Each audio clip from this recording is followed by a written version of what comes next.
start your process early, and also some key information which can help us gain admission and funding into these institutions. Thank you so much. And please just give a warm round of virtual applause to Mr. Armstrong as he takes on the stage. Thank you. Hello, everybody. I hope you can hear me. Yes, please.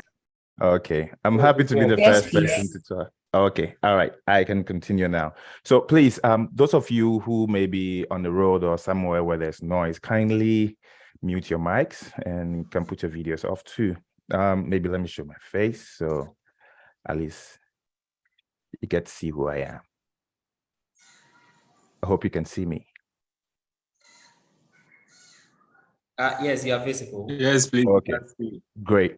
So he has introduced, my name is Isaac Armstrong. I live here in Portland, Oregon, and I'm very excited to be part of this event because, look, we have to support ourselves, encourage ourselves to get higher education, come back home and help our motherland grow. We see the challenges that we are going through in the country now, and we know that we need expertise, we need brains to change that, not just politicians.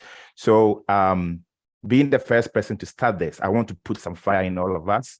So I want to first of all know, can you put in the comment section, I think respond to the moderator, why you are here? Like, what do you want to get from this event?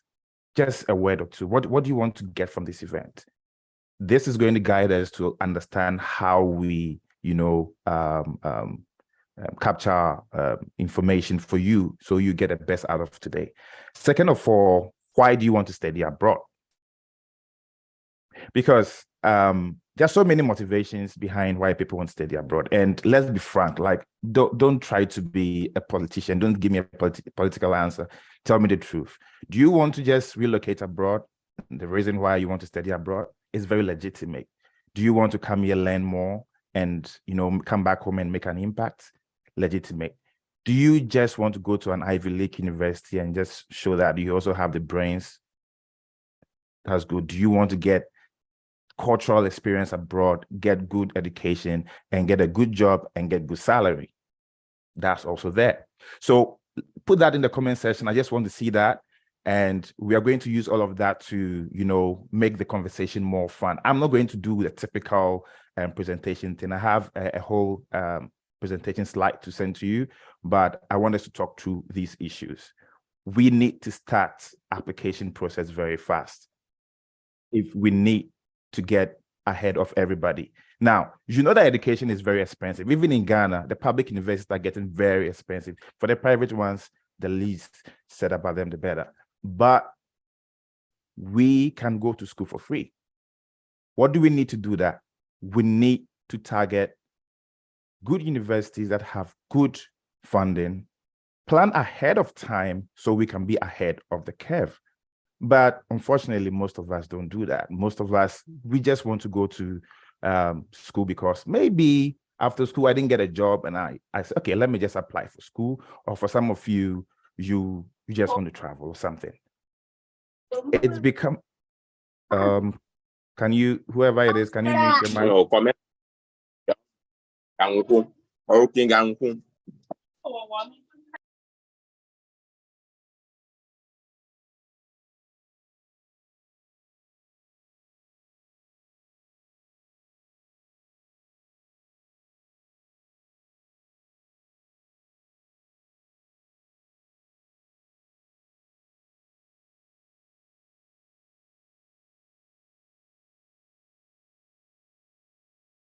I think you are muted, sir.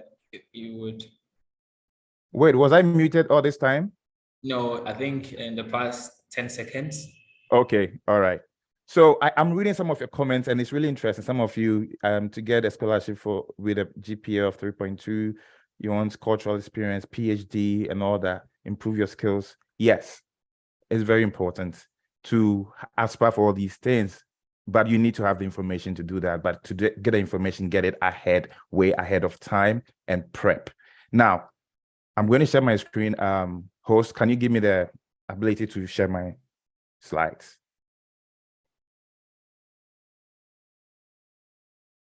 Please go ahead. Okay.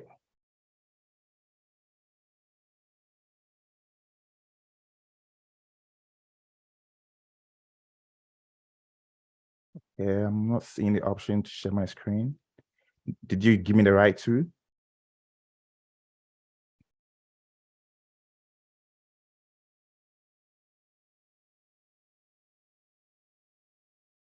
I think you should see it now. You've made a co-host. Okay. Let me see, share screen. Okay, that is not coming up, but let me just pop it out here so I can just talk through it. All right, so first thing is some fun facts that I want us to know. So on the average, universities abroad receive over 23,000 undergraduate applications for around 3,300 spots in 2022. That is almost 7 applicants for every spot. Now, that is competitive. So if you want to be ahead of the curve, if you want to get admissions and also get scholarships, you need to start early. Some university applications require up to 10 different components, and that is a lot. And each component is detailed, like talk of statement of purpose and all of that is detailed, and you need to be very tactical in how you present your information to them because everybody's trying to win the same spot. And also 15% of international students start preparing their applications more than a year in advance. Now, 15% is staggeringly low. International students. How many of you here began preparing for your applications a year before? Just let me see. Let me see your fingers go up. Okay. There's a few. So you are within the 15%. Now, that is a problem. And that is something that we need to address today. So by the time you leave here, if you have already applied, good luck. If you are about to put in your applications for the next academic year, good luck. But if you haven't, this is the best time for you to plan a year in advance. Why do we have to do that? Okay, I'll tell you why. So African students seeking opportunities abroad or study abroad face unique challenges: financial, cultural, visa processing, and all that, test taking. And these come from universities coming up with their unique requirements for each of you to get admission into their universities. We mostly want scholarships, all of us. I mean, nobody wants to pay for school fees. But then those are the ones that come with a lot more scrutiny because they want to understand what you bring to the university and what you can bring to the faculty, especially if you're doing postgraduate. So it's important for you to prepare early. Now, university applications aren't just about grades. They are a comprehensive showcase of you. So you have to take time to tell your story. Each component requires time, efforts, sometimes reevaluation, and an early application buffers you against any unexpected things. Now, I'll tell you a story about Chidema, one of my current students that I consulted for. Chidema began application process 6 months ago, and in between the process, she got sick. And she lost motivation to do anything. Now, we had to step in to help her, but then we couldn't help her if she couldn't give us the information we needed. Chidema was potentially going to go to MIT because she went for a conference, did a good presentation, and one of the professors said, "I like you, I want you to come." So that was like one step in. But unexpected things happen, and Chidema could not get in. So it's very important that we start early. And in starting early, let's look at application components, like choosing the right universities, writing a compelling statement of purpose or personal statement, some would say research statement, gathering academic transcripts, standard testing, letter of recommendations, resumes, interviews, financial documents, scholarships, visa applications, and all that. Now, the university selection process, the university selection is very critical for you because some of you want to go to Ivy League universities. Meanwhile, your grades are not good. Some of you want to go to Ivy League university and you've not looked at their requirements or what is the best fit course in that university for you. All you know is, I want to go to Harvard, but you don't know the courses there that fit you, that will make you the best of yourself. You can't go to Harvard and want to do a course that is not related to your strengths or what you've been doing over the years. So selection of university is very important. Some of you just want to cut. So this is why I asked you why you want to study abroad. If you just want to come here and socialize, be part of the environment after school, you want to stay abroad and leave, then maybe you just want to get any school you want that will give you admission, come in and then do that. But for some of you, you are targeting specific courses and you want a particular career. So you need to do a lot of research, a year or two. For me, I would say a year or two ahead of time and put together your best options. So 2 top universities that you think fits your choices and your strengths, and then you are sure that when you apply, you're going to get in. So that's a very critical decision that you have to take. You have to consider the faculty, the campus culture, the city that you are going to, and opportunities, in those cities. Because there are some cities that are very expensive to live in. You may get a full scholarship, you may not get stipends, or you might not get a lot of money to feed on. And the city will eat you up, it will choke you up because you don't have the money to sustain yourself. So it is very important to do this research 2 years ahead of time. Now, if you are in, and I don't know if we have people in senior high school, but I think this is the time for people in senior high school to start planning for their academic careers. So if you want to do your degree abroad, from Form 1, you should start preparing. You should start, doing your research. Form 2, start putting your documents together, put stuff together and study, because you need to get good grades too. And then when you finish school, you know that your documents are set and you're ready, you know the university you're going to. And if you want to go for postgraduate abroad, whilst you're doing your degree, maybe second year, first year, most of you are trying to find your feet. And so you may not really be stable. But when you get your second year and you're stabilized, you need to start prepping, searching for universities, going to their websites, reading about their achievements, contact students in those schools and see what they are doing. If they are Ghanaians or they are Africans, they're the best choice. Just talk to them and they'll give you all the information you need. So it's very critical to do your research ahead of time for the universities. Now, the compelling essays that you need to write, they are not an overnight work. And this is something that would, for most postgraduates, will either make or break you in your applications. For undergrads, not so much so, but I think you need it more, but your grades are very important. You need to get a grade. But the essays, now let's come to that. This is one of the main reasons why you should start 2 years or a year ahead. Now, if you have to write a motivational letter, first of all, you need to know yourself. Most of you don't even know yourselves. When they say, tell me about yourself, why are you motivated to do this? Some of you don't know. You just keep, rattling around. I think when I was a child, I wanted to be a doctor and all my neighbors were doctors. And no, you need to prep. Write it, talk to your friends, your teachers, let them go through. Let people remind you of who you are, things you have done that you might have forgotten. Write that motivation letter, rewrite it, review it again and again to extend that this is perfect. Because if you have just 6 months to write this and put in your application, I bet you may not be putting down the right things. Because the narrative is very important. How you even start your storytelling is very important. The academic, the faculty that's going to review your applications, they have a lot of applications and they may be tired. So they need something that from the initial stage strikes them. Boom, this is something that I want to read more about. And it takes time to do that. I'm telling you, I've worked with a lot of students, and recently I have a PhD student who just came to me. She just recently put an application about a month ago. No, I think this month, early this month, October. And everything was messed up there. People were advising her here, there. She began just 2 months ago because she met this other professor online who said, I'll supervise you. But then she didn't prepare for that university. So she has to now put into stuff to fit the university. And we had to help. It took a lot of time. But you see, if you prepare a year in advance and you know what you want, you don't have to go through that stress. And I'm telling you, it will make the application process less painful. You actually enjoy it. Okay. So do that, write it down a year in advance, revise, get feedback, polish it, and you'll be ready. Now, some universities may require multiple essay writing samples, and this is where you need to start a year or two in advance. Now, if they require that you have a writing sample, It means that you should have written some academic paper or some newsletter, some article in the newspaper or something, maybe published a book.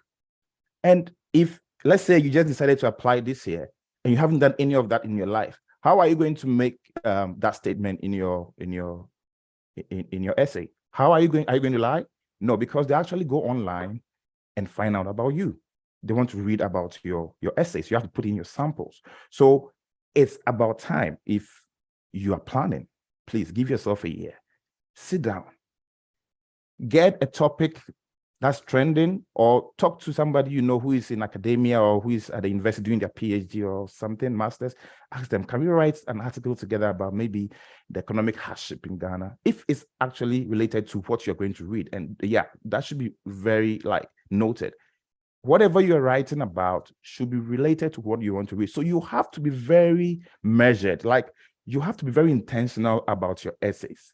So you want to go into public health, you set up a nonprofit that helps people in rural communities like I do, and then you start helping them, start keeping the data, you start computing all the interesting encounters you had with patients and people who were struggling, how they were healed. You are telling a story before time. So when you're ready to write your essays, you have things that are already concrete. You don't have to go through your head and try to remember things. It's concrete. So make sure you start right now. If you're planning to go next year, start writing your essays, start putting together, volunteering, start going for events that will give you certificates that show that you're interested in that field, and make sure that at least you have written some article or something, put it out there, put it on academia.edu, put it on LinkedIn, publish something, because it is very critical for you, especially to get scholarship if you want to. And it gives you time to fine tune, with people who are also in the same field, with professionals that you can actually go on LinkedIn and search for people in that area of your interest, send them your write-up and say, hey, I have this, would you be interested in reading over? Let me know your feedback and all that. It's very important. So work in advance, very critical. Now, standard testing. Some universities require it. I think these days, some universities don't really require it. Some universities go yeah, if you have good grades, if you schooled in a country that has English as the language of instruction, you don't need to take this test. But some do require, especially if you are undergraduate coming to the abroad for schooling. You actually need some of these tests like SAT and that. If you need some scholarships are automatically linked to these tests. When you get a high score, some universities might even come looking for you. So if you want to go that route, start a year or two in advance. Start studying, start preparing yourself, write the test. You may not make the good score the first time, but then when you have a year ahead of you or 2 years, it gives you more time to attempt again. Some people try 3 times and they take their best scores because the universities will ask for your best score. So you take your best score and present it, and that could give you an automatic scholarship. So don't take this for granted. Start way ahead of time. Now, recommendation letters. This is very critical because some of you after school don't even keep in touch with your faculty. And then when you need these recommendation letters, you go to them and they go I don't even know you. I know it is unfortunate because they are supposed to have your records. They can't know all the students. All they have to do is to go through your records and see what you have done and at least write something nice about you. But some lectures, I have experienced it at the University of Ghana, they will tell you, I don't know you. You go write something, bring it, and let's see how it goes. Or they'll go try someone else. Or worst case, the ones who thought you are no more in the school. So you need to start way ahead of time. Go to your university. Make sure that you have contact with the people who taught you in similar courses. Start a conversation with them. Let them know you're interested in doing your master's or postgraduate or whatever. And let them assure you that they can give you a recommendation or recommend someone else to do it for you. By all means, you have to start ahead. Currently, I'm having a problem with one of my students who was promised by a professor to write the recommendation. Then all of a sudden, professor is bedridden, sick, and the student is stuck. One more recommendation to put in application. Now she has missed the early application stage, and that's very critical. Early applications are very good because then it gives the faculty time, because you're the first people, to evaluate you without being stressed, and they actually are more relaxed at that time, and they're more favorable, and you get early admissions. So please don't take this for granted. The professors can frustrate you. They can tell you stories. The department may not even care about you. So start now. Whatever the university you want to go to requires, start preparing the recommendations, or write your own recommendation about yourself. I know it's funny. It's crazy. How do you even write something good about yourself? It would be like you are just, fantasizing and tickling yourself and laughing like, oh God, I feel good. No. Write it, because some of them will tell you, write something about yourself and send to me, then they will edit because they don't have time to do it, or they don't even know you and they don't care. So take this very serious. Now, financial documentation is one area that you need to start prepping for. You can't be applying for scholarships and applying for admissions and not put your documentation together, because the next thing after admission is you need to pay for some money or something, and you need to go for interviews, visa interviews, and these demand money. Even if you are getting full scholarship, they want to know that you have some money to pay for your plane ticket and all that. They want to know that you are secured in a way. So they will look for these documents, start prepping them, start putting them together as you are preparing every other thing. Put them together. Make sure that you have the uncle or whoever who is willing to support you. Don't wait till you get admission, then you tell them. I'm telling you, I'm also an uncle to some family members, and when they come in those hours, man, it's hell. I feel bad, but you can't help everybody. You don't have all the money at once, or you can't prepare a documentation just in that short time. So you need to let those who are going to help you be informed ahead of time, so that they would at least get the time to do their dilly-dallying. Oh, tomorrow, today. And actually, if it's one month, tell them I want it in 2 weeks. Or if it is like you have a year, tell them I want it in 2 months. It will put pressure on them. They will disappoint you after the 2 months, I'm telling you. But then keep going, and then they will do it before maybe the 6th month, and then you get your document. So take this very important. It's very critical. And if you do it ahead of time, you'll be ahead of the curve. Look, the visa process is unpredictable. So you need to really know. The Ghana Embassy, I don't know if some of you know, the US is difficult to even get interviews. It's even difficult to get time for interview within this year and next year. So you need to get in tune with your application process ahead of time. Early applications really help, because then when you get early admissions, it might give you some time to process your visas. Make sure you go to the website of these embassies related to the schools you want to go to. If it's a US-based university, go to the US Embassy. Find out what are you doing for students applications. Know all the nitty-gritties, because it's going to help you know, okay, so if I got admission at this time, I have 3 months within which to apply, or I will have a wait time of 3 months before I can get an interview. So you will know whether you make it for school or not. You can tell your department ahead of time that, yeah, this is what's going on in my country. Can you do something to help? And in some good cases, they're going to be considerate and say, okay, maybe come next fall or come this academic year or something. Or they will say, yeah, we have time, you can come, and all that. So please, the visa process is very critical. Find out what they require, start putting your documentation together, and apply early if you really want to get ahead. All right. So I think I spoke about this extracurricular stuff and resume. Please search for internships as much as you can related to your field that you want to go and study in.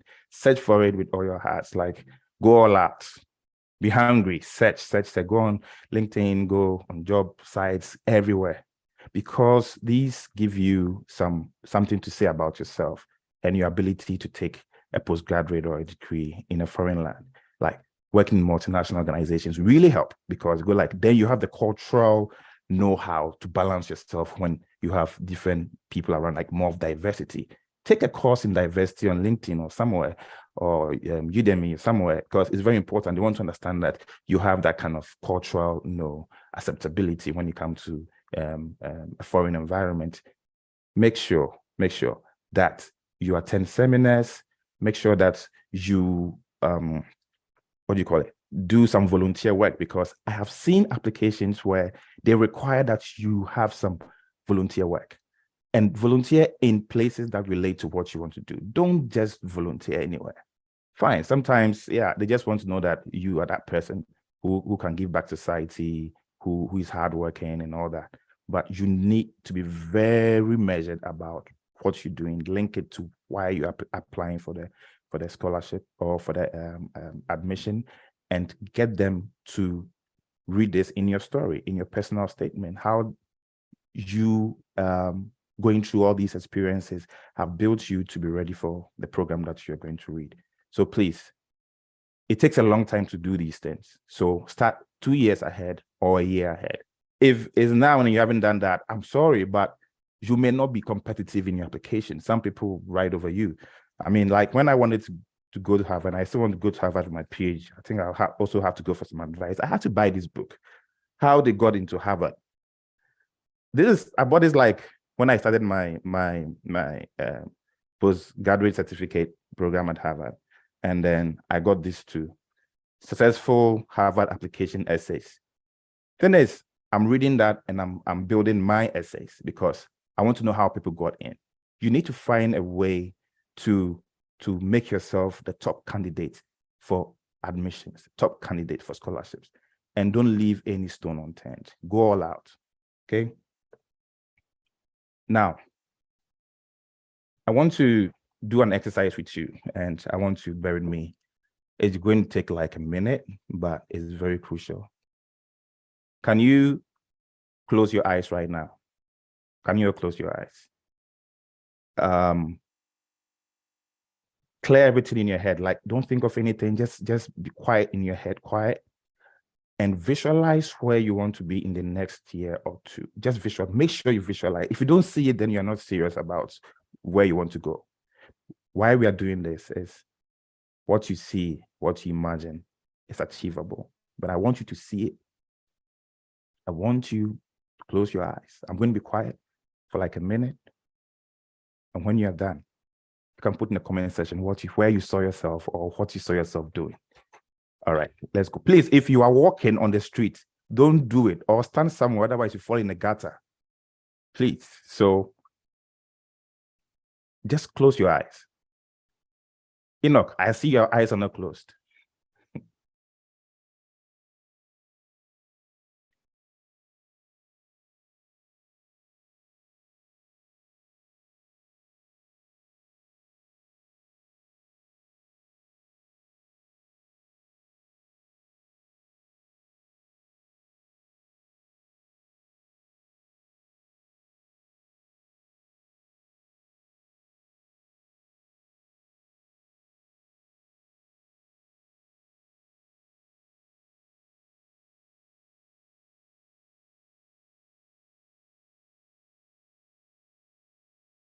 All right, you can open your eyes.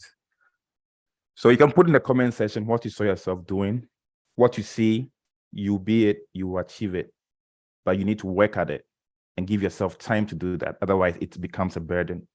And you don't want this to be a burden. You want this to be a very enjoyable process. You don't have to pay for your school fees, but to get that free education, you need to work at it. You need to give yourself time, prep, and be the best at it. Boxers train for years before they go for one championship fight. Footballers train for years before they go for the World Cup. You need to put the same mentality in yourself and work yourself for years before you put in the application. Make sure that when you put it in, you tell yourself, I am the king of the jungle and I'm going to roar in this jungle. Thank you for having me. It's been a pleasure. eCourseMate, we help students plan ahead. We help you put together your story. We help you understand yourself more so you can plan your application and be sure that you get a scholarship or you get admitted. Thanks. You guys have a great day. If you have any questions, let me have them.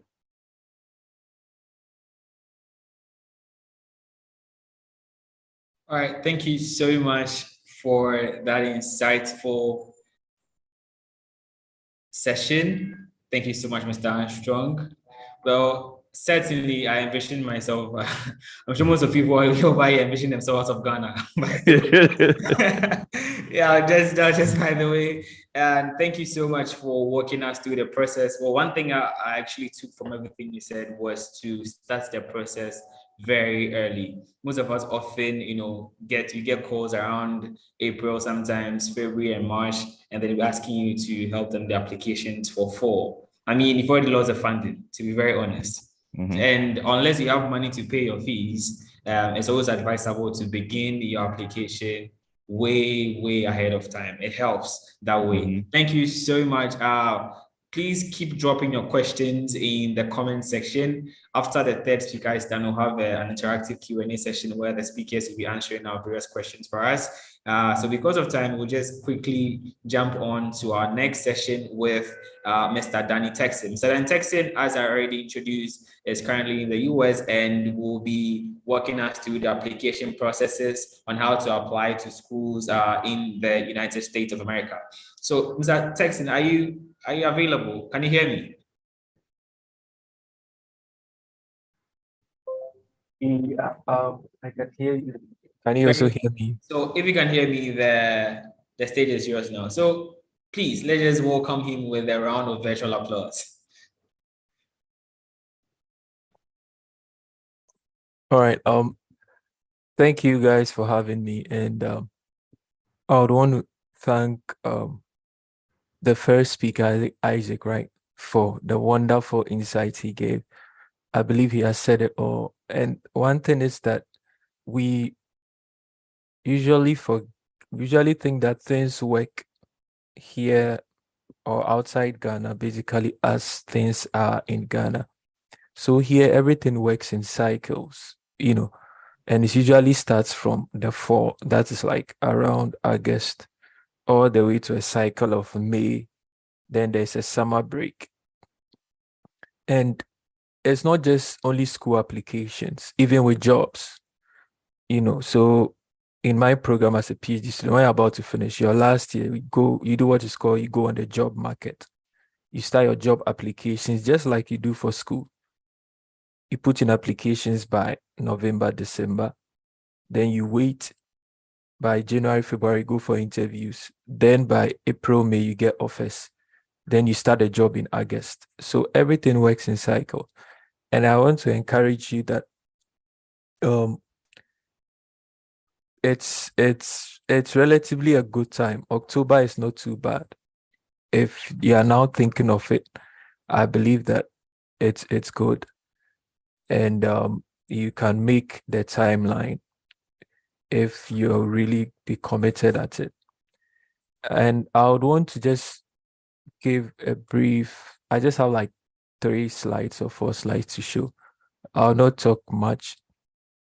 Can I, okay, I think I can share my screen.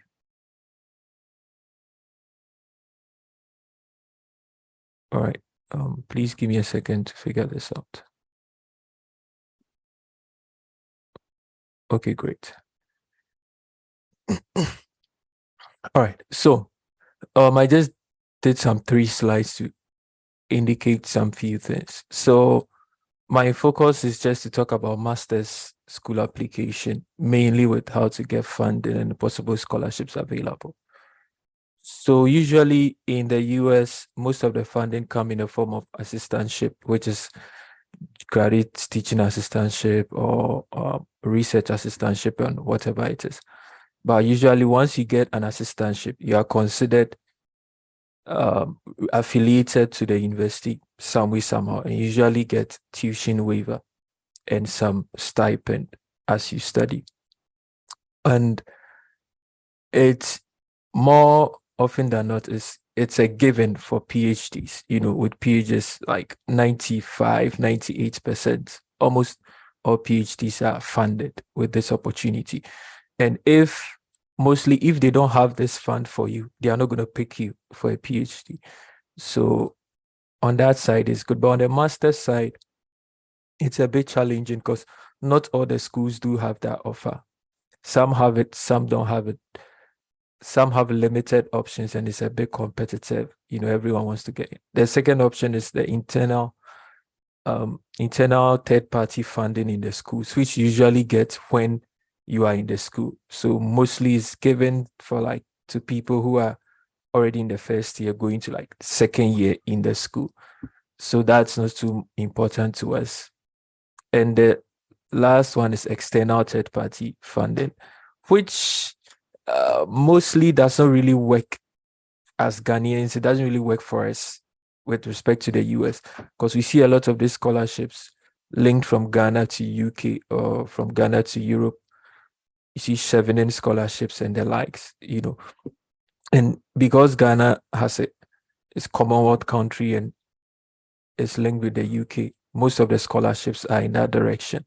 But that's not a thing in the US. So that may not necessarily be important, except maybe your company or wherever you are working wants to sponsor you, then that is it. But that's not also the focus. I'll talk a bit about how to go around the getting the graduate assistantship and the likes. And we'll also talk a little about school search. I'll just do one practical way to search for schools, and I think we'll be good on that, and a bit of program inquiry. So how do you technically search for schools? You know, how do you search for schools? Basically, you just go online, search. But one thing that really helps is when you can narrow your options down. And as Isaac said, if you start early, when you have a list of schools, you can ask for recommendations for people and they can give you inputs and all that. So let me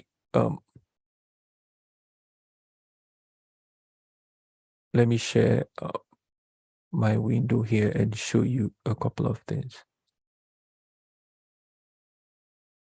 Okay, great. So let's suppose you want to search for schools, right? A good platform, a good way to go. I usually like using the 4ICU universities because it gives you country specific, region specific. So you do 4ICU universities in the US, you just search for it and you click it. Once you go there, you can also search for 4ICU universities in other regions as well. Maybe you want to study in Norway, Sweden, or other places, you can search for it. Once you do that, you might probably get a whole list of schools, which is very, very difficult to go through. So because of the state structure of the US, you can narrow it down. So you can go to the United States here, you click that, then you have them according to states. So that is why you have to start early. If you put all these together, you have lots and lots of schools. So you can probably say, okay, every day I'm going to buy some data. I'm going to search for schools and I'm going to search deep details into 10 schools on average. And you can go through this within 2 to 3 weeks. So once you go there, I usually use Illinois too as an example. So you go to, let's say you go to Illinois, you see 73 universities here. So you can go through every one of them. Mostly, I would say, I don't want to discourage you, but mostly the schools that are like the very top of every state are really competitive. And it depends on what you want to do. You know, some schools are, as I always call them, Kingsford always also mentions them as gateway schools. They are schools for you to get into the US. They are schools that would offer you some form of funding to help you settle in. Then you can move on to the next level. If you want to, go to school again, or probably you just want to work after school. So once you get to a point like this, every day you start searching. So maybe you search Chicago, Illinois, Urbana-Champaign, you keep searching. So let's suppose I've searched and I get to Illinois State. I click on that. Then I check through. So once you get to this interface, this is just a general information, which is not really the best. So you can click on the school's icon here. Once you click on the school's name here, it sends you to the school's website. So you have everything in one place. So now let's suppose we are in the school's website. Now, once you go to the school's website, there are two things. You need to check out for the programs they offer. That is, once there's a graduate school website, and there's also the program or the department specific website. Sometimes a graduate school website will give you a lot of information, which will be enough. But more often than not, you may have to go towards the department or the program you want to offer, the website. Then you get more information there. So usually you should look for admissions or academics or something known as future students. Those tabs are always in most of the schools. So let's suppose I click on academics, then I see, okay, I need to search for a program. I filter, so I just click on graduate programs. Our focus is masters, so we just focus on the master. Then they have a whole list of master's program. Let me use communication as an example. I just wanted to use something else. The other time I used econ. So let's use communication. So you click on communication. Now you come to their website. Okay. Some general information is here. They tell you that they have faculty that specialize in these areas. Probably you're interested in mass communication or public relation. Okay, this is a good prospect. You read about the program, you do it. Then this website is really good because it gives you how to apply every information you need. Now, there are a couple of things you need to look out for. In this master's program, it's saying that you need to look out for a graduate coordinator. This is the graduate advisor or coordinator for the program. That means if you have any questions, you can contact Rebecca Hayes. You can contact her and she's going to help you with whichever questions you have. So you move further, look for, other information. Okay, the minimum of 3.0 CGPA. Probably you might, if you make the cut, that's awesome. But if you don't necessarily make the cut, let me talk a little bit about GPA. So usually the GPA system of Ghana is a bit different on the international level. So I know a couple of people, almost everyone from Tech and Legon, once they pick their GPA and they do what we call the WES evaluation, their GPAs bump up slightly. So you see people getting maybe a 2.2, they do a WES evaluation, they get to like a 2.39 or almost like a 2.4.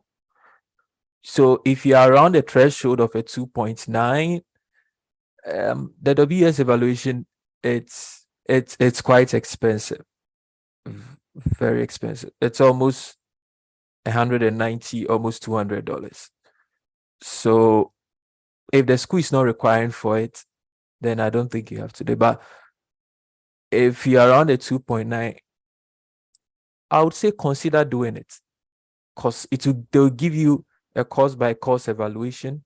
Every course they'll change. Maybe usually the C's end up turning to like a B minus, and the B's end up turning to like a B plus.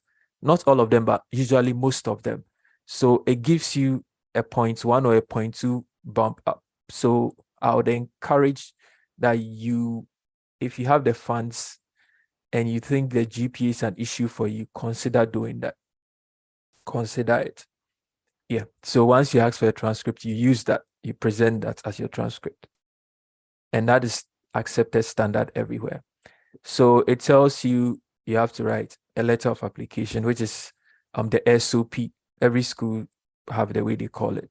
So you write your SOP as well. Your CV. These are basic documents. You have a writing sample. It says you need to have a writing sample. So this is where what Isaac said comes in. Wow. Let's say, suppose you want to do mass communication. You want to you have a writing sample, or you've written something before. I know a friend of mine who wrote something online, and I think City News or something took it. He just wrote his thoughts on the depreciation of the city. Just like 3-page, 2-page, normal things. He just said, oh, when this happens, this asset oil that causes the CD to, just basic stuff.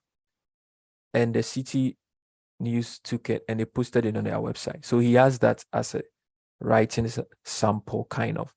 So you may have written something informally. You may have written a report for a work. You may have written something. you can build on that. If it's just like a 1 page, you can try and build on that, make it 3 pages, 4 pages.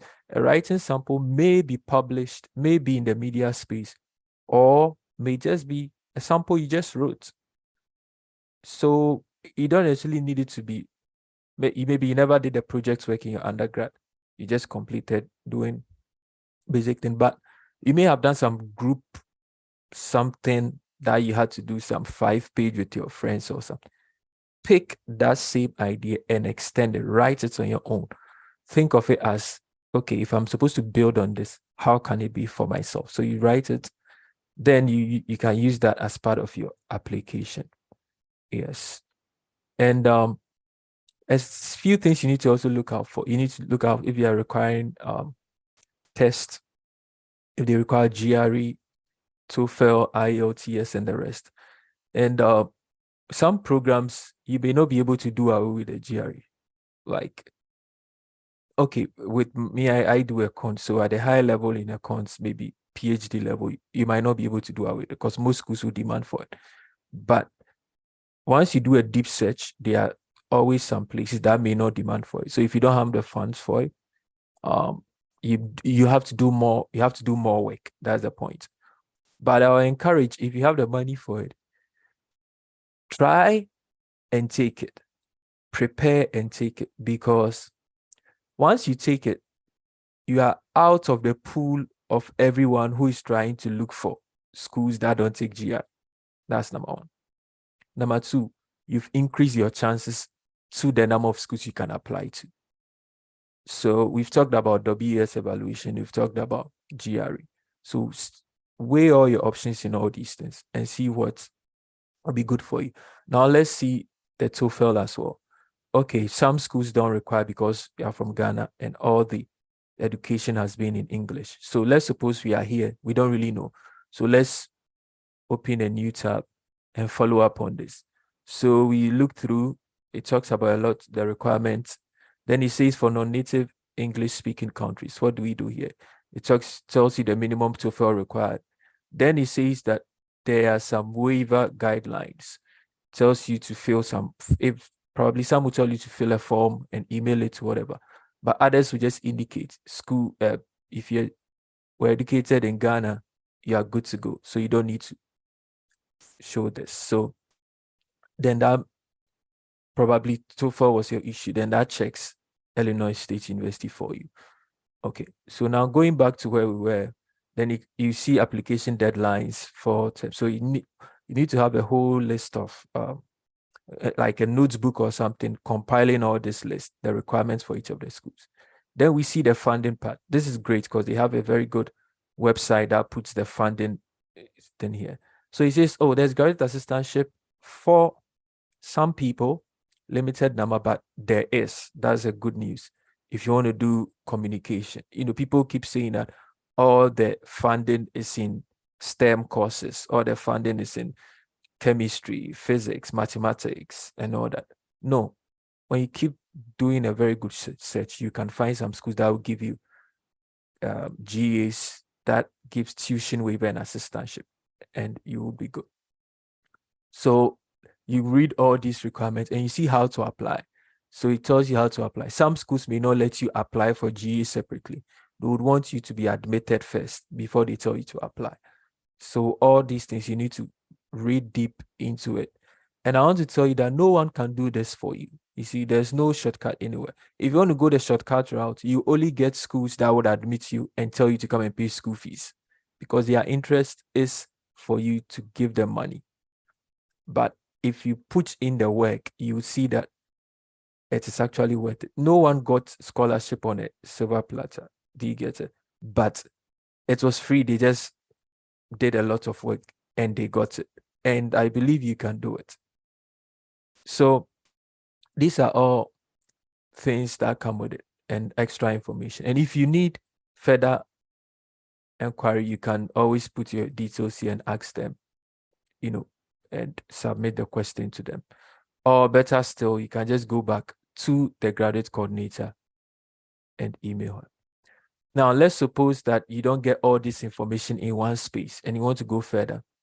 Maybe we want to look for the graduate coordinator. You go to the faculty, it gives you extra link, right? So you just click on that, meet our faculty.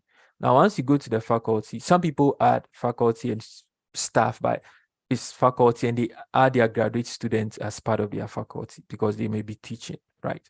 And this is, you can see from here that once you see graduate student interface faculty like this, and you start seeing familiar, you see diversity there, it's very encouraging. It tells you that, okay, there are people who are probably from Ghana. You see an Isaac here. Wow. Okay. Asari. Okay. It means that I have potential to also come and do communication in this space. Then you can start contacting them. You see they have their emails here. Reach out to them and tell them, oh, this is what I want to do. I'm interested in studying at Illinois State Mass Communication, or I want to do that. And I have looked at the website, I have seen the requirements, and I have this question. If you start from there, they want to see that you have done something. You can't just say that, oh, I want to apply to Illinois State University, help me. No. It's very good. You introduce yourself, tell them what you've done, and just chip in one question. So then you start the conversation from there. Some of them may even bring you to an informal level. They will just give you their contacts and you start WhatsApp and all that. And you can ask them all so many questions. They can review your SOPs and the rest for you. So at this point, you can find the graduate coordinator here if there's a need to come to the website, faculty members, and search for them. All right.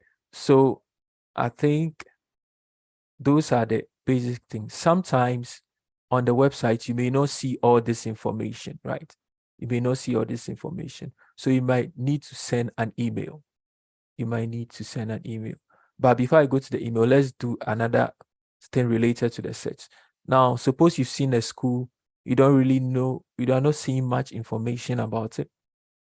Another way to search for schools, I always say LinkedIn is the best option. So you go to LinkedIn. Once you go there, let's say I want to type UNC Chapel Hill. Then this thing you need to add University of Ghana, because you want to see someone coming from Ghana who has been there. Then you add your course, say economics, right? So this is a good way to, the school you want to go to or the school you are thinking about, add University of Ghana or add KNUST or add UCC and add the course you want to do. So we put these three things there, then you search. Once you search, it pops up people who have that potential. So you can go to people. Once you go to the people, you want to see more results for people. Then those who have such things start showing up. So that is a good way to search for the schools. So you can at least get someone who is there to connect with them and talk to them. And you send them a connection. Hopefully they are going to accept it. Then you talk to them. And as I said, don't just be vague. Tell them what you've done and ask a question. And all these require time. And once you have the time, you can actually be patient to go through all this process and do it. So that's one way to go. Now let's go back to, let me share my final thing, then I think I can end here.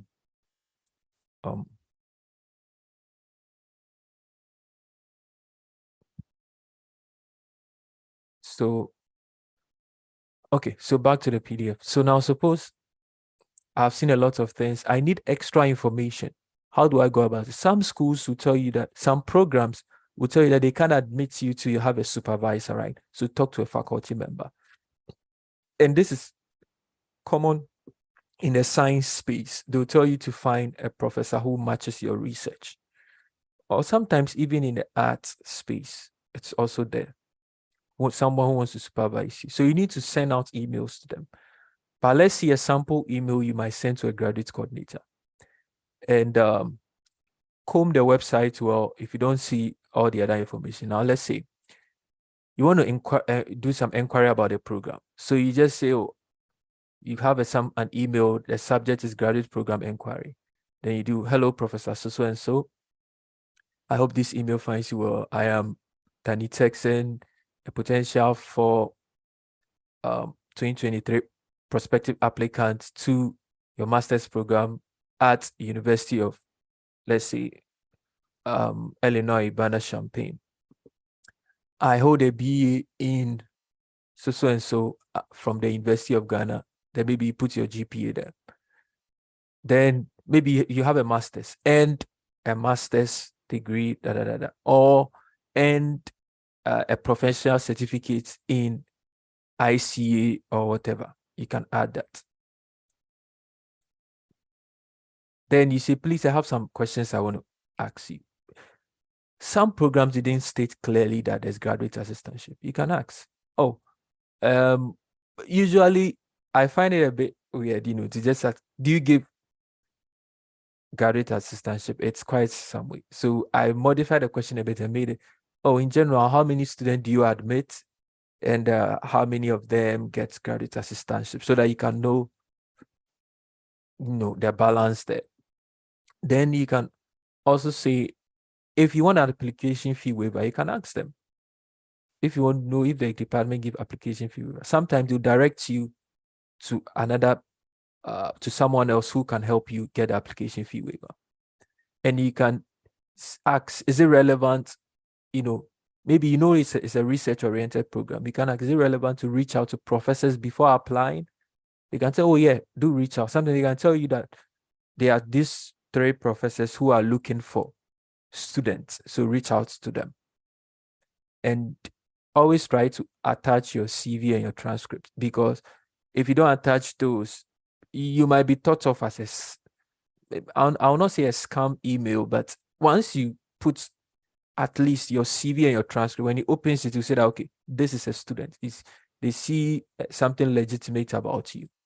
So that is a way to go to inquire about the program. Let's add some extra questions. Suppose the GRE wasn't there. You can inquire if GRE is required. Maybe it wasn't so clear, or you can inquire if TOEFL is required. But always try to do a deep search to limit your questions. So your questions will just be in and around funding. And yeah, I think so suppose you are in one program, right? Let's say you did, let me use this example. Let's say you did land economy in tech, right? And you want to branch into geography. It's related. So you can ask, oh, do you think based on my geography, I'm a good fit for the program? They can tell you, oh, based on your profile, you're a good fit for the program. Suppose you did, something fine arts or something, and you want to come and do communication. They can tell you, oh, based on so and so in your CV and that, you're a good fit for the program. So that's a way to inquire. So you don't, quote unquote, apply where your chances are low, right? This is just to increase your chances and cut down on costs sometimes. And finally, some of them will ask you to reach out to professors before applying. So this is a request for MA supervision, right? Some of them, the program says that reach out to them. But sometimes, if your program too is very research, but it is not required that you reach out, you can just send a professor email reaching out to them that you want to be, they should consider you as being part of their students or something to pick you up. So that one you can title it prospective MA applicant. Then the basic introduction, if you have other credentials, you add it. Then you can say, after reviewing your profile, oh, I'm really interested in the field, and a possible requirement, like I'd also want to try for you to mentor me and all that. But be keen, you need to give them something. They need to see something. So you have to have some form of research interest. Everything I'm saying here looks to be a lot, but if you take time, you can have something to write. And they say research interest doesn't mean, the research is not anything too big. At your level, they know that you don't know like deep research, right? We are all still learning. If you haven't encountered much research, you can always think of something and write it. Think of a project. Look at the professor's profile. Well, Once you go to the profile, sometimes you can even see their CVs. Once you see their CVs, you can go to Google Scholar and Google their name. So when you put their name in Google Scholar, all the papers they've written will come up. You can even take one of the papers they've written, look at the abstract. So let's suppose the professor studied maternal employment. That is, if the mother is employed, how it affects his children, the children outcome. You can say, okay, it's looking at maternal employment. You can say, okay, I'll write something around parental employment. Then you can bring in the father and all that. Then you can say that it increases child outcome to be that, to be that. You write something nice and just state one World Health Organization line or something there and send it to him. It says your research interest. It didn't say you should have done it. You see, probably you might not have anything from your background, but there's always a place to start. Then once you start doing that, then you start thinking of your writing sample if need be. So I think these are the few things I want to share. And I think this will help you in starting or shaping, streamlining your application. The rest about, application, the process in the portal, filling of the forms, everything, that is a given. It is necessary. But what will make you stand out are these basic things that will help you shortlist and streamline the schools you need to apply to.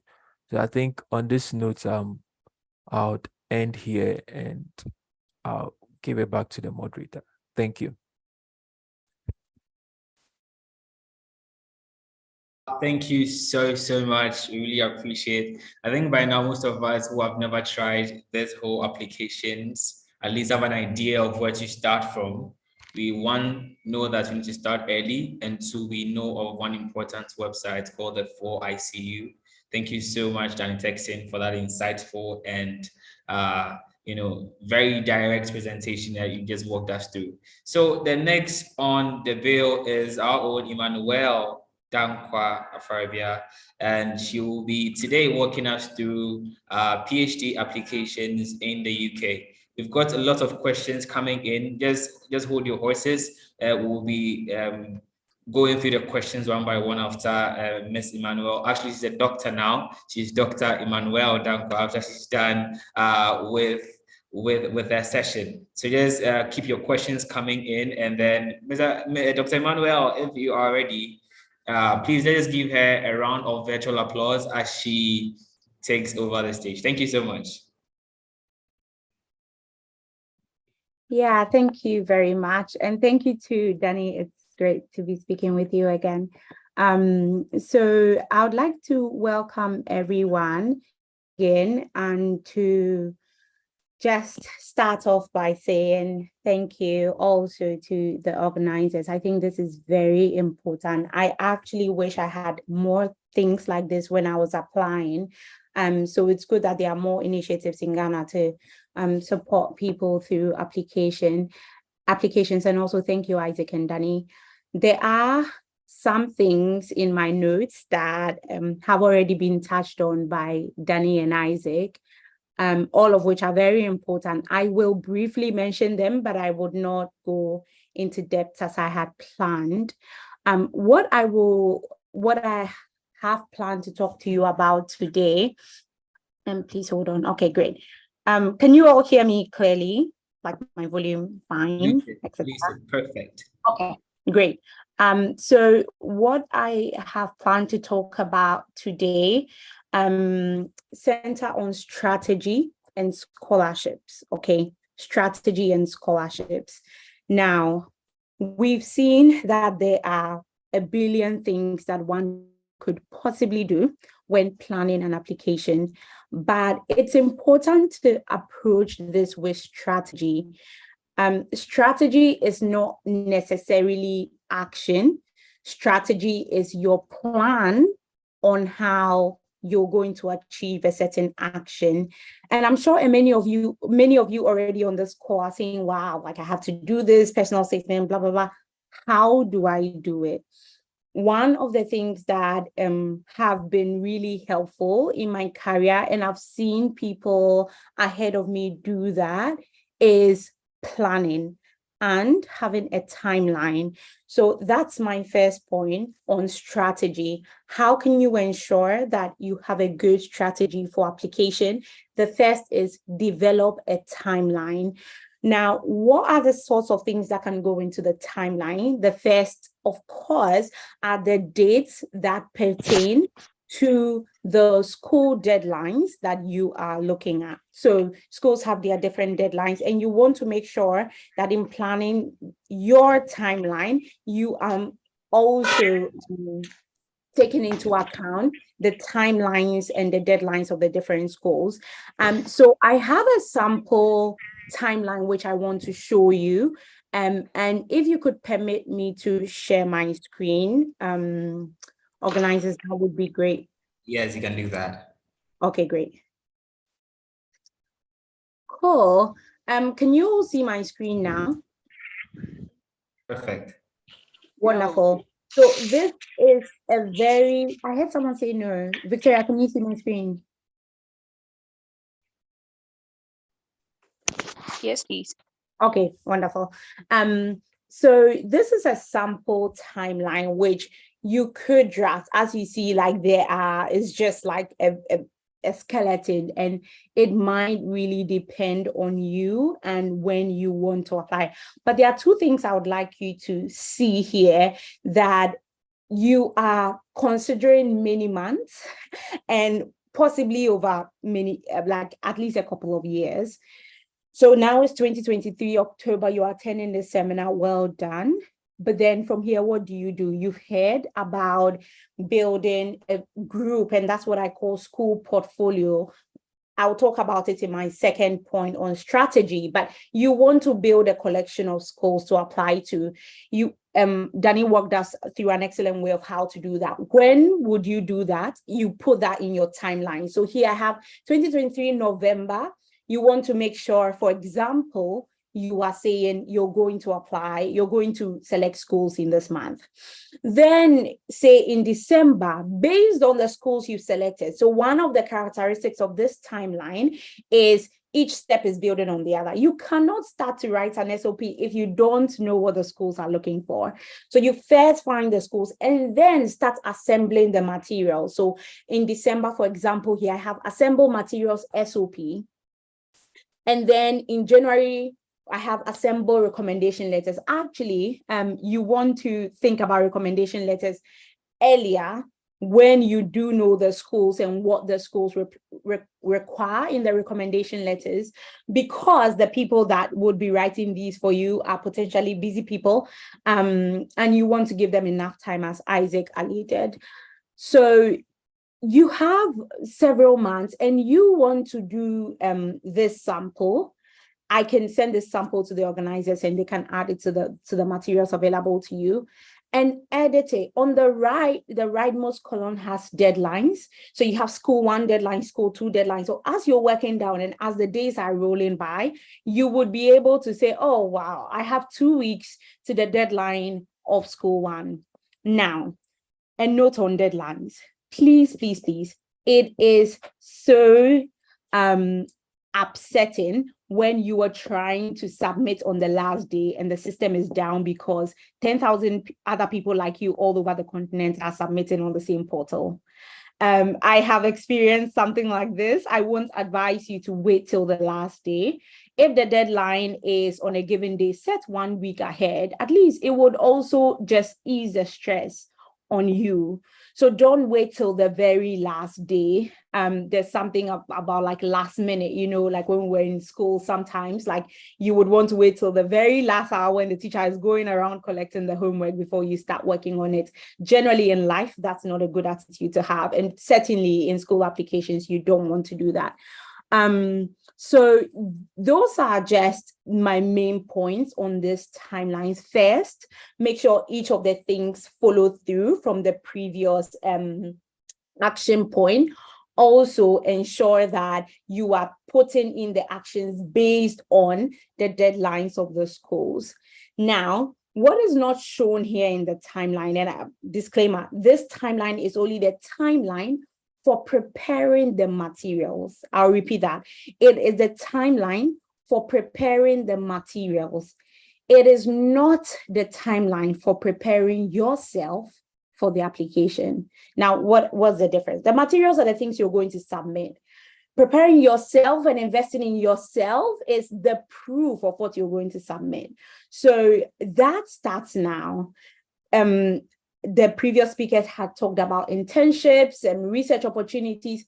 That cannot be put in a timeline. Like, that comes way before. Start doing that now. This timeline just applies to when I'm going to put in the application. Another thing, and this I would just say for practical purposes, is if you do have a Google Calendar, put these timelines into your Google Calendar and have your Google Calendar remind you. So say 30th November, it sends you a reminder, build school portfolio, or 1st November, build school portfolio, begin studying for GRE. So that this is not just a spreadsheet in some folder somewhere on your computer, you're being reminded of it. So that's just a practical tip. So that's my first point on strategy. I'll stop sharing my screen and continue on my second point on strategy. Great. I hope that was clear on the first point. The second point on strategy is really competitiveness and how to ensure that in your application, you're making yourself competitive. Now, and our speakers have talked about a number of things. So I want to put out something that they hadn't really talked about in detail, or like just go into more detail. The first is, now, actually, when you think about competition as a concept, it is very dependent on environment. A person who might be competitive in school A might not be competitive in school B. And where most of you are from Ghana, you know the concept of like first class high schools. I don't know what it is called now, but like, you know, they're like class A high schools and you can only choose one school from that, and then class B high schools and all of that. The idea is competitiveness and the level of effort you would need to put in to get there. How is competitiveness a strategy? It's a strategy for selection of schools or building your portfolio. And I said I will talk about that. So this is the point where we talk about that. How do I even like choose the schools? Danny has shown you a website. What I'm talking about more is once you have the website and once you have the 1,000 schools, which ones should you be looking for? I would say aside city, as Isaac mentioned, or standard of living, one of the things is about your GPA and how that will make you competitive in that environment.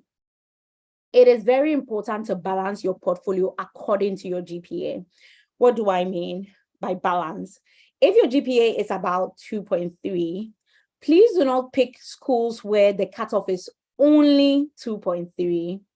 Because if people that have higher GPAs than 2.3 apply, they would be preferred over you.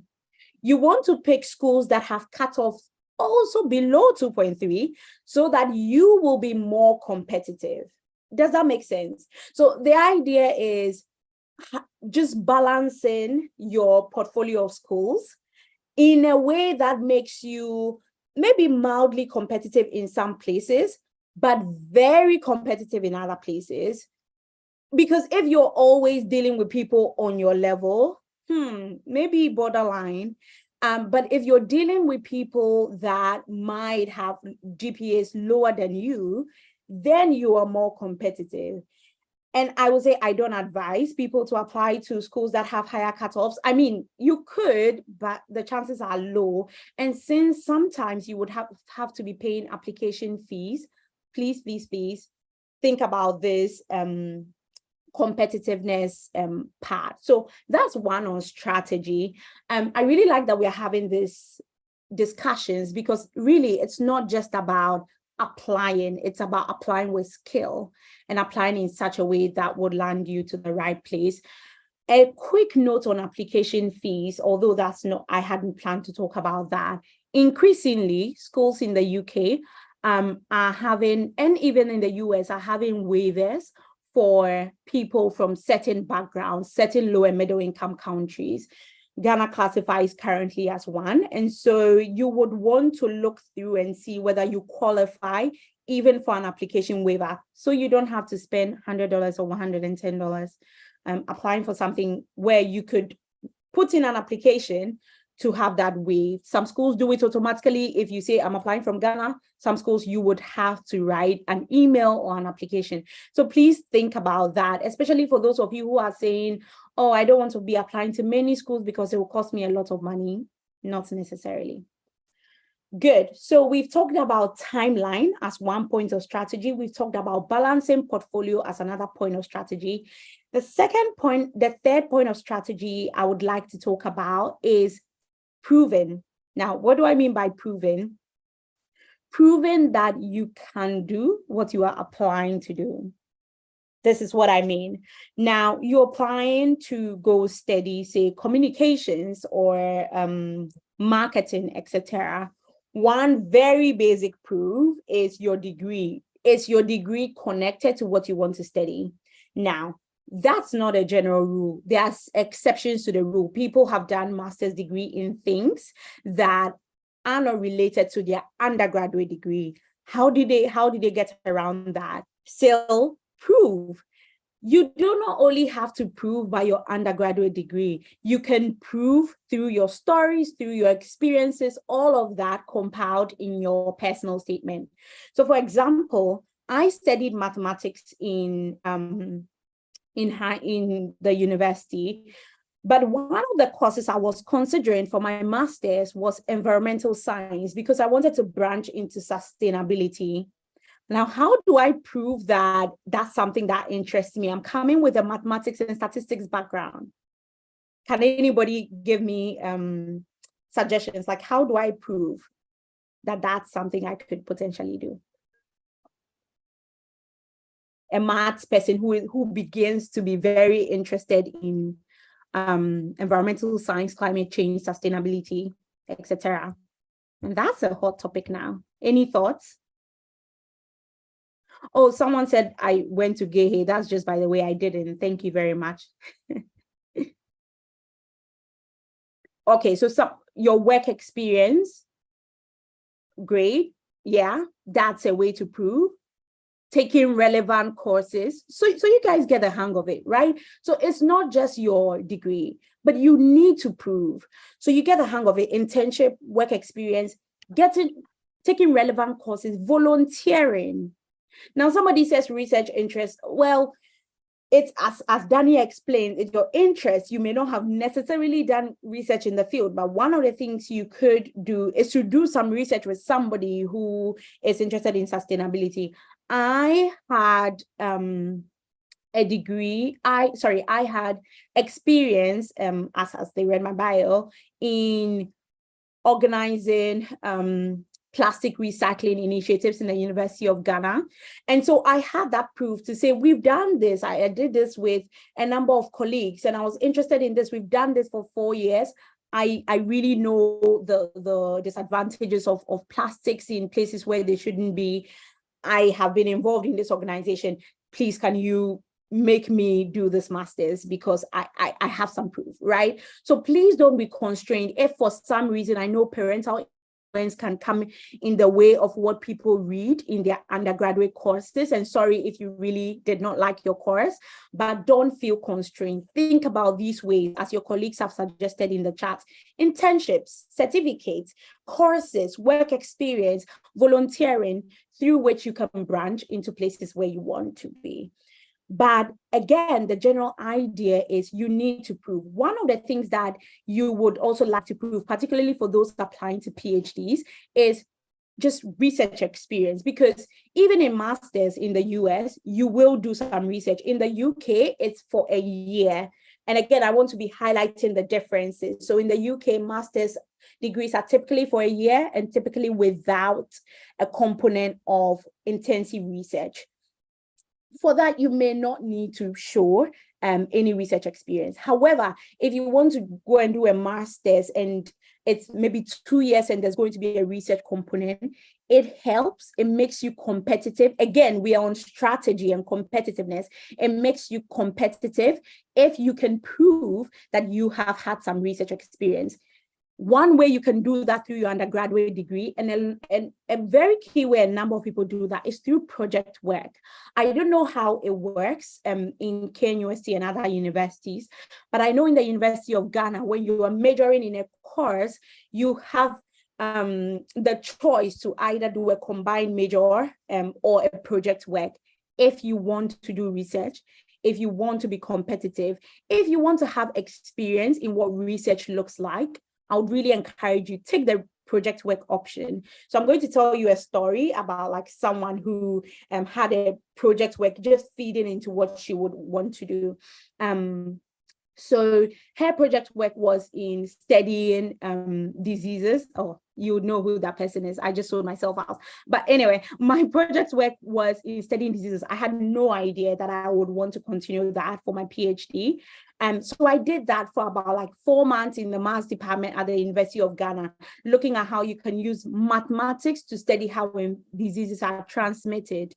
We wrote a dissertation, which is similar to what you might write in your PhD or in your master's, a thesis, right? So this is like a baby thesis that can show, see, if I can produce this baby, then I have the potential to produce something that is more advanced. So what you want to show, improve is potential, not necessarily the finished work, because you're going to a master's degree because you want more skills. So nobody is saying, do a full-on research work, but just show things that prove your potential. So I have this, and then when I was applying to my PhD, I remember that the main thing that my PhD interview was what I learned from this project work.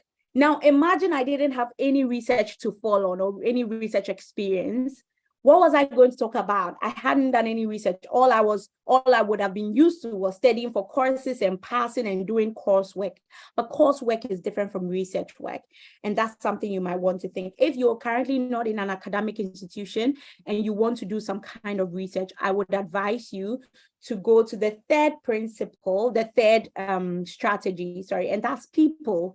Now, Danny talked about that. I don't want to belabor the point, but please reach out to people on LinkedIn who either do the kind of research that you do, that you are interested in, because you don't do research now, that you're interested in and you want to do. It would amaze you how people are open to help other people. So please do that. The last thing I want to talk about is scholarships. Now, I will run quickly through that because from the previous presentation, I think last 2 years, I did have some slides which are still updated. I will share that with the event organizers and you can have that. But I wanted, as Danny, to do a couple of demonstrations to show you just how to think about scholarships. Now, when I talk about scholarship, I'm not only talking about funding.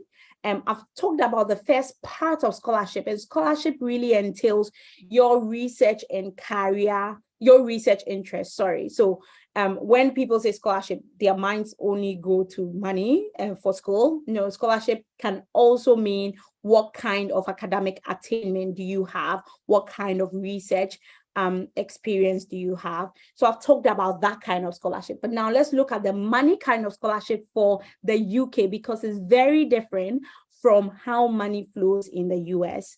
And again, I will share my screen to demonstrate this point. Please give me a moment.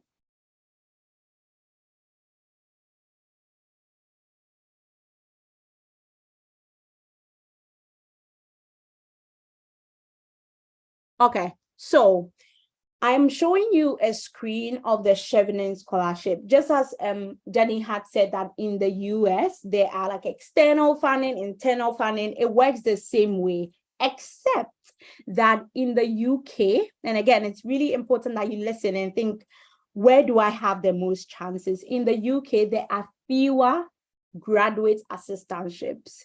In that, you would have to come into the school with a kind of like scholarship saying, with a kind of funding saying you are coming to study on this, you don't have to necessarily teach in order to get that money. Now, the implication of that is it's more competitive to get funding in UK for like masters and PhD than it is in the US, because in the US, the economy is you're giving the school something, right? You're teaching, and then through that, they're paying for your education. In the UK, not necessarily the same. So you would need to already come into the program with some funding that is different from what the school might pay you because you're teaching. Now, the external scholarships for the UK are mainly for, and two are school specific. So there's Chevening, number one, which is not school specific. That's a master's program. And if you want to go and do master's for a year, which is typically the length of masters in the UK, is very competitive. They really prefer like mid-career emerging leaders. So I would say if somebody is just from the university, except you have really great experience doing something else, maybe like you were doing journalism on the side, or you were involved in like Radio Universe, which is like the Radio Universe as a journalist. For example, Radio Universe is the broadcasting place in the University of Ghana, or maybe similar things in other schools. If you do have that experience, yes, you are showing that you're an emerging leader, you can apply. But if you really don't have that kind of leadership experience, I would say Chevening is not your place.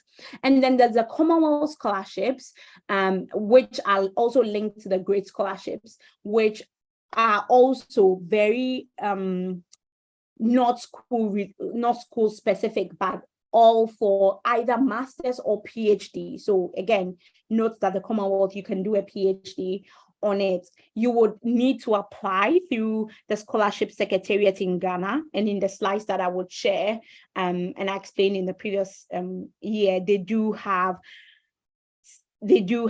processes to apply for that. So Commonwealth is something that you would like to look for if you want to apply for the UK. Now, there's these two school specific ones, but I would really encourage you to apply because they are also like very well known, but they cover everything. Again, Chevening and Commonwealth cover everything. I know that for the US, maybe your school fees will be covered, but like your flights to the US will not be covered. In the UK, when you get these general scholarships, they cover flights as well. So that's, and even visa application. So this is my beloved Rhodes Scholarship. This is a scholarship that I won and which sponsored my PhD studies. It is Oxford specific. So if you want to go to Oxford, again, cast your mind back to portfolio. If you feel that your GPA matches that or exceeds what Oxford is offering, you could apply to that, and you would need to apply to this. Few points on this. The first thing is, as Isaac said, you need to apply early. Can you see this opening date? It was in June. Now, this June 2023 opening date and August 2023 closing date is for the start of the academic year in September 2024. So this is even a year, a month in advance of when you would start the course. That is why it's important to plan ahead. So again, back to our timeline, think about, where do I position things so that I can start to apply? And it's important to read the information for candidates because these things require a lot of attention. I would really recommend, if you do not fit the eligibility criteria for any scholarship, please don't apply because they would prefer people that fit it. But if you feel you're like on borderline, you may take the chance. But if you feel you're way off, I would say it's not worth your time. Invest your time where you would have more opportunities. Also, the Gates Foundation Ghanaians are eligible to apply, but it is only University of Cambridge specific. So I've talked about 4 general scholarships, but 2 are school specific, 2 are not school specific in the UK. Now, in the UK, when you go to specific school websites, you will see funding opportunities for that school. So I'm not going to go through that because Danny showed how you can do that for a particular school, but I just give examples. So here, the Keele University in the UK. So it works just the same way. You look through and, oh, wow, there's like the list of scholarships. You would check how much they give. Coming from Ghana, I would advise that you will aim for those that are full, or at least like 90%, because even like 10% of the school fees might be quite high in Ghana city, and it might be difficult to afford that. And so it's about thinking, how can I have it paid in full? So they give a list of full scholarship. They also give eligibility criteria, and they tell you what the process is. In the UK, you would be automatically considered for some scholarships if you fall in a given range. So maybe if you come from Ghana, if you come from Africa, you automatically considered. So you just have to wait to see whether when you were considered, you actually got it. Consideration does not mean award. You would be considered, you might not be awarded. There are some that you have to apply, and for that, you would go through the process to apply. But again, the difference between the UK system and the US system is, for the US, you can get some graduate assistantships like they were talking about. In the UK, these are rare. They are not absent, but they are rare. What you would get are scholarships that are funding you, not for you teaching, just you to go to school, and not to like necessarily give anything back. And this is also an example from Oxford. And the reason I love this is you can just show when you will start your course, and you will put the fees for that year, and your fee status, your fee status is whether you're home or overseas. And then you can see the scholarship search here. So what country are you from? Ghana, etc. What college in Oxford would you like to be? And when you search, you would see a list of possible opportunities that suit you, so that you don't need to be now going through a list of like 1,000 when like 900 don't apply to you. These are curated tools. Talking about curated tool, there's one last curated tool I would like to highlight, which is scholarships for developing countries. So Scholars for Dev. It's a really great tool that will help you sort out some scholarships for developing countries, which you can find. So here, can you see that the Gates Cambridge scholarship, which I was talking about, is here? And here you can also sort by country. So here you can see the UK, and then you would choose which scholarships you would want to be part of. And they tell you the top 10 scholarships, say in Europe or in the UK, that people apply to. So I will end here, but just recapping, it's important. I'll end here, but just recapping, it's important to apply with skill and strategy. The first strategy is please have a timeline. Second strategy is ensure that your portfolio is diverse and putting you in the mid-average of like possible GPA cutoffs. The third strategy is prove. Show that you can do what you want to do. Show it through a number of ways. The fourth strategy is really reach out to people. And the fifth thing that I shared was how to think about looking for scholarship opportunities. Thank you very much. Thank you so much. Thank you so much. I think I'm not ready to apply for my PhD right now.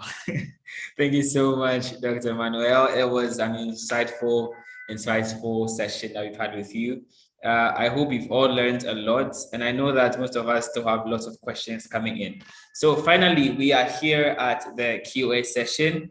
The very first question that we have for our speakers is, how much do you pay when you apply for a school online? And the other one is, can one write 2 research topics in their statement of purpose? So any of the speakers can actually handle this. So how much do you pay? Do you need to pay application fees, basically? And then can one write 2 research topics in their statement of purpose?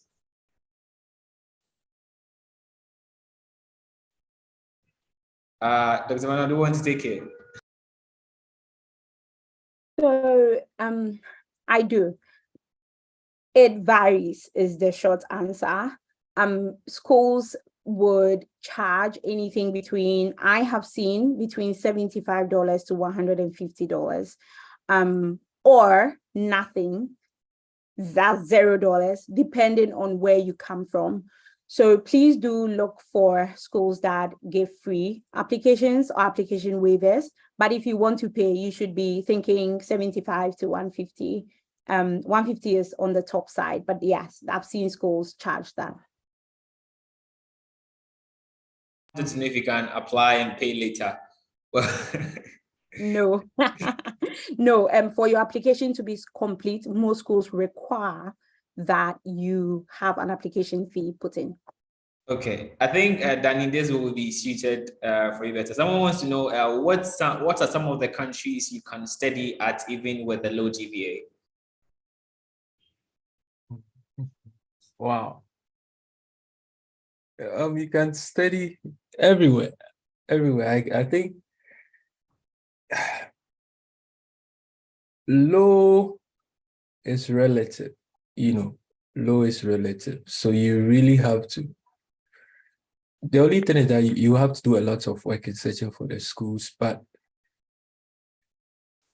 I can't tell to it. That's why hopefully there are different countries you'll be looking at. I'm sure the host will bring in other people from other regions, Asia and the like. So there's always an opportunity for you somewhere.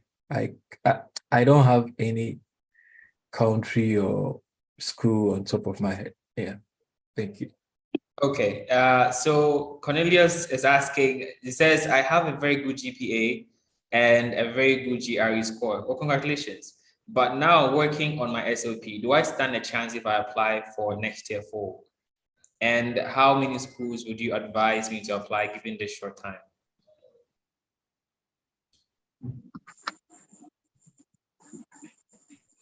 I think he stands a chance because let me tell you my timeline. So I started preparing longer.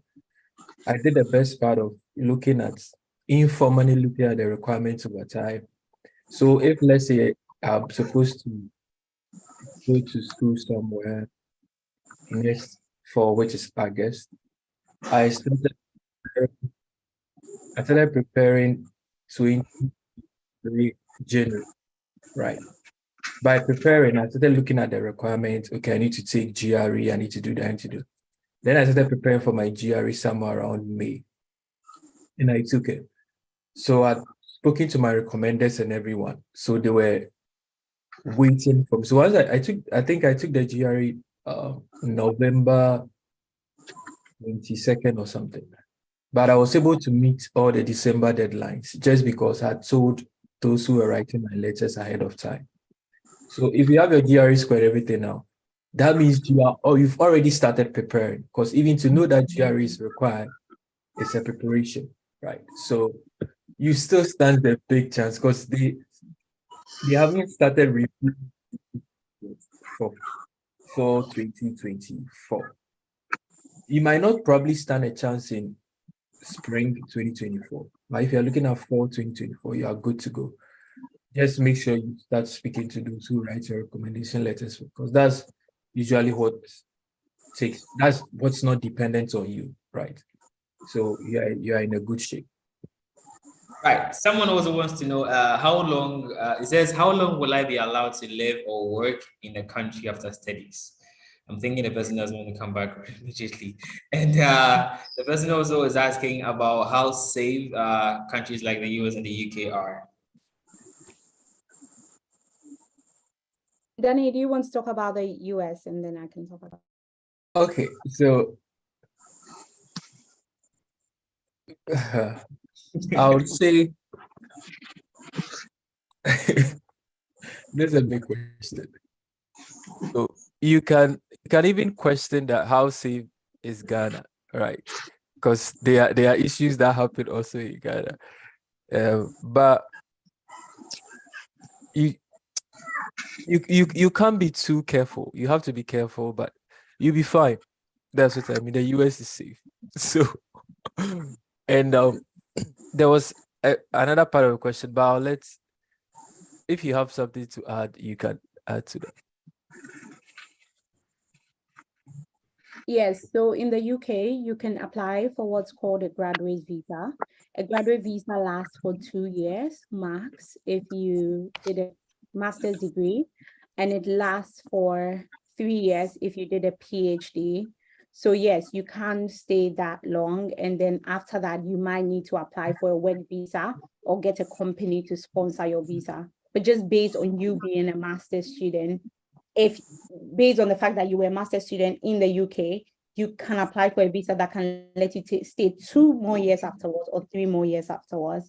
I know that in the US, there is the F1 OPT as well, which would allow you stay for a number of years. Danny, you can talk about like the specific number, but yes, there are opportunities to stay on after. Yeah, I think Isaac would want Yeah, to. let me add voice. I think in Canada, they have a very good program for postgraduate that goes beyond 2 years. So after 2 years, I think you can apply for residency, and it's mostly a given. And after that, you can actually become a citizen. So I think Canada is one very good place if you're looking at staying in the country after your schooling. Yeah, but then safety-wise, like you know not to go to Israel and Palestine now. You know not to go to Ukraine now. Like just follow the news and do your research online. Like maybe the safest countries in the world now, or the best places to go in the world now, because yeah, you will never know when something will happen. Israel never knew they would be attacked, so you could be in a safe country, and the next moment something happens, and then you are all of a sudden in a war zone. So just do your research. And I also say go on YouTube. I think we have Kingsford does some very good videos on places, universities that are good for you based on your GPA and all that, cost of living. So go on YouTube, follow Kingsford Onyina, and I'm sure you get some good information on that. Thanks.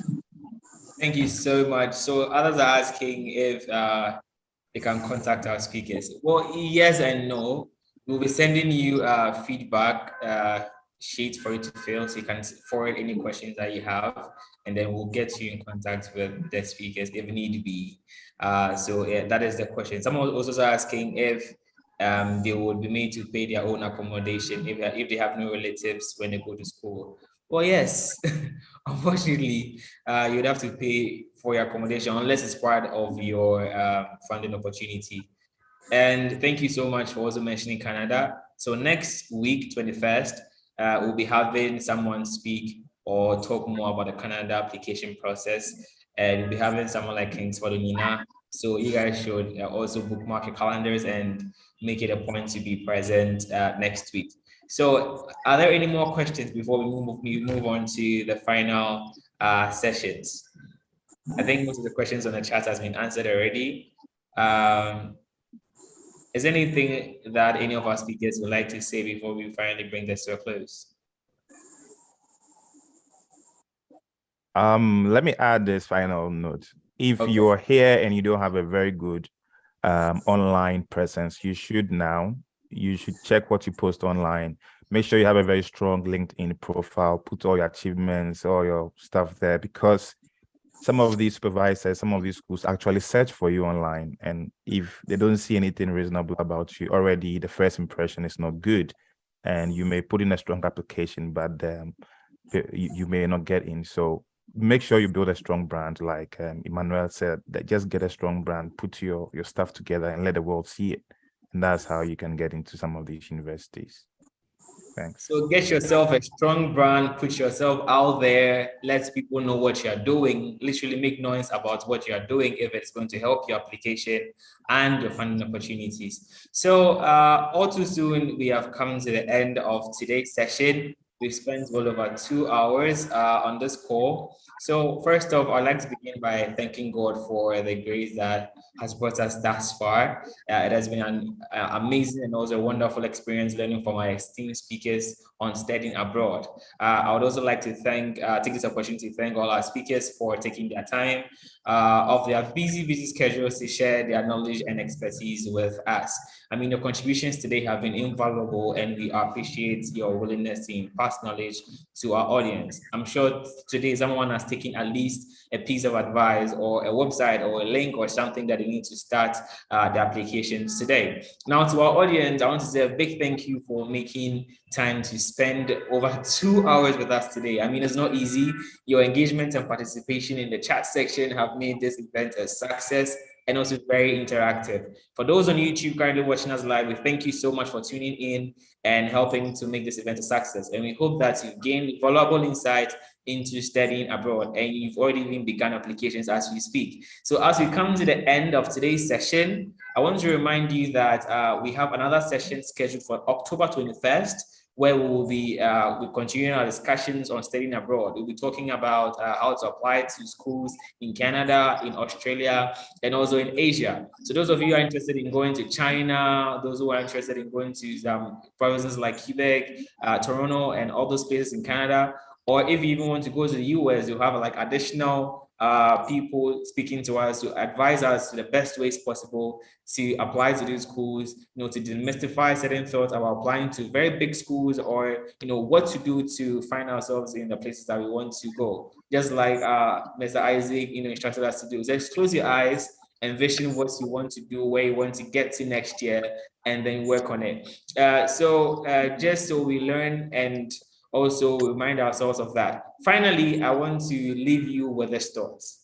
Studying abroad is an excellent way to broaden your horizons, gain new perspectives, of course, and open doors of opportunities that you may not have otherwise had.